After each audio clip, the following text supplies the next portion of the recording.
Hey Mousy, it's story time. You ready? Sophia in the Purple Traveling Case. Written by Marilee Joy Mayfield. Illustrated by Pan. Yes, that's correct. Pan. Pan. Georgiou. Georgiou? I don't know. We'll see. Well, anyway, I never knew Pan to be a first name, but okay. Right, have you ever heard that? What do you think? Right, okay. Oh, the girl's riding a unicorn. Oh, this is gonna be a good book, I can tell by the illustrations. Uh, she's nappy doing.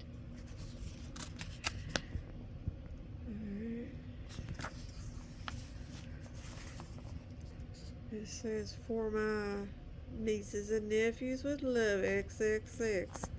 Pan. Alright.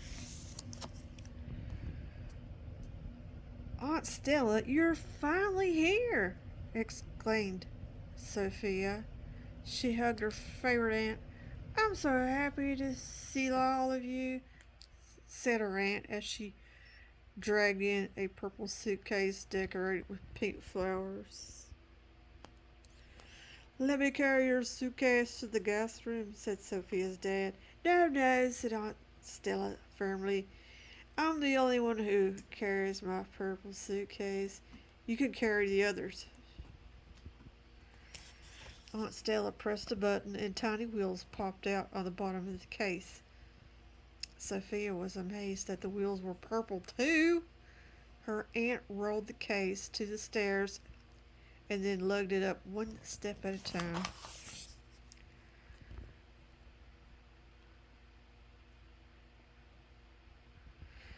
Tired from her trip, Aunt Stella decided to take a nap.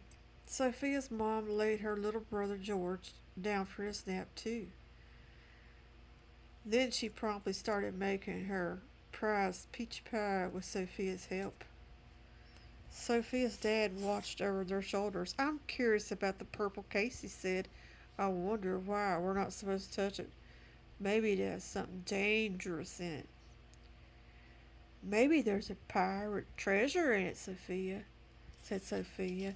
Maybe it has purple undies with pink flowers in it, said Sophia's mom as she giggled. Aunt Stella came down for dinner with a heavenly grin on her face. Yum, she said.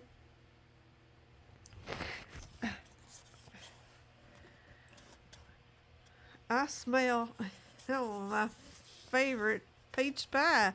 She smiled at her sister, then she turned to her niece. Now, Sophia, tell me what you've learned this year. Isn't that something an adult would say? Okay, said Sophia. I learned how to read a book. Daddy helped me to fly a kite, and Mommy taught me how to tie my shoelaces. I even learned how to play soccer. Best of all, I learned to ride a bike. It still has training wheels though. Wow, that's a lot of exciting things in 1 year, exclaimed Aunt Stella. Maybe this week we can do some of those things together. Sophia nodded her head and smiled. Aunt Stella always made her feel so grown up. Oh. After a wonderful week visiting her family, Aunt Stella was ready to return home. Early in the morning of the last day, she looked in on Sophia to find her still sleeping. Careful not to wake her, Aunt Stella quietly tiptoed downstairs. She spotted Sophie's mom in the kitchen, and before saying goodbye, she told her that she left a gift for Stella in the guest room. Whatever could it be?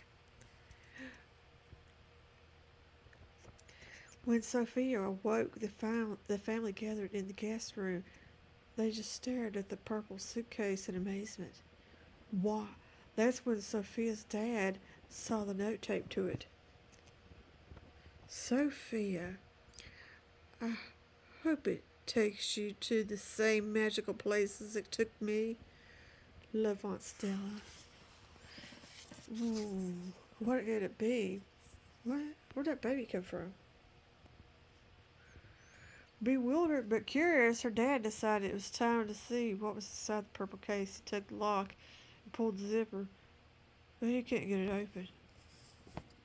Don't worry about the suitcase, Alex, Sophia's mom said. You're going to be late for work. Can I try to open it? Sophia asked.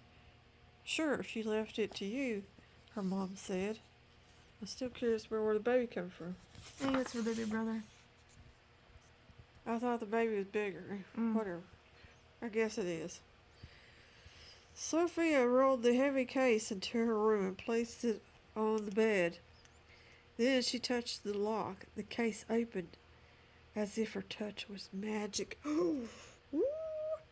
One of Aunt Stella's colorful scarves was inside, but Sophia thought she saw something else under it. As she moved the scarf, there was a giant whooshing sound, and she fell headfirst into the case. What? Suddenly, Sophia landed hard on the ground. She stood up to see. She was in a green field filled with pink flowers. There was a blue pond and a castle in the distance. It appeared someone was waving to her from the window of the castle. Is that Aunt Stella? She thought out loud. Sophia wasn't sure where she was, but she knew Aunt Stella could help her. So she ran toward the castle, leaping over clumps of flowers and grass along the way. Are you believing this book, Mouse? Me neither. Sophia entered the castle and began walking from room to room in search of her aunt. Each room was marvelously decorated, but Stella could not be found in any of them. Sophia then walked into a bedroom that was truly adorned for a princess. It had beautiful purple curtains and a canopy bed to match. She had grown tired from the hunt for Aunt Stella and decided to lay her head down for a quick nap. I'm so tired, no one will notice me, she thought.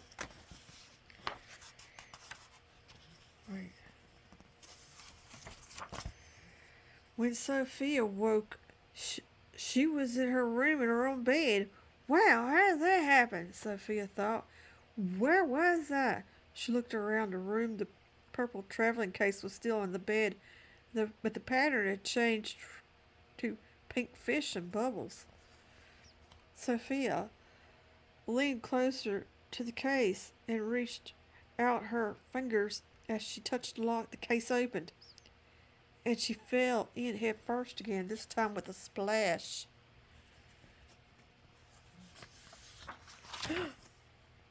In a split second, Sophia was under the water. She was surprised she could breathe. When she looked back, she could see that she had a mermaid tail. What the heck? No wonder I can swim so fast, she thought. In the distance, she could see a beautiful coral reef. There she saw the Sea King. He was a large octopus surrounded by mermaids who appeared to adore him. Wait, is one of those mermaids Aunt Stella?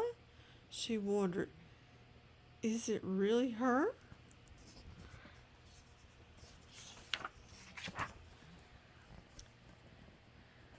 Sophia moved in for a closer look, and the mermaids scattered to hide. The Sea King eyed her suspiciously and asked what her business was in the Sea Kingdom.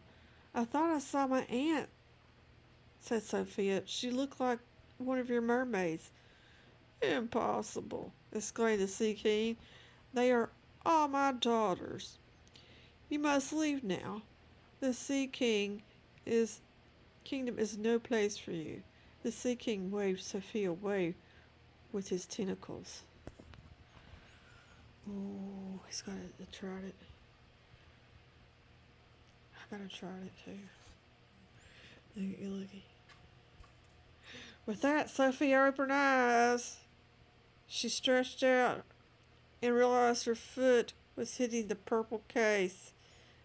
It was still in the bed. It must have all been a dream, she thought. She glanced at the clock. It was time to get up for the day.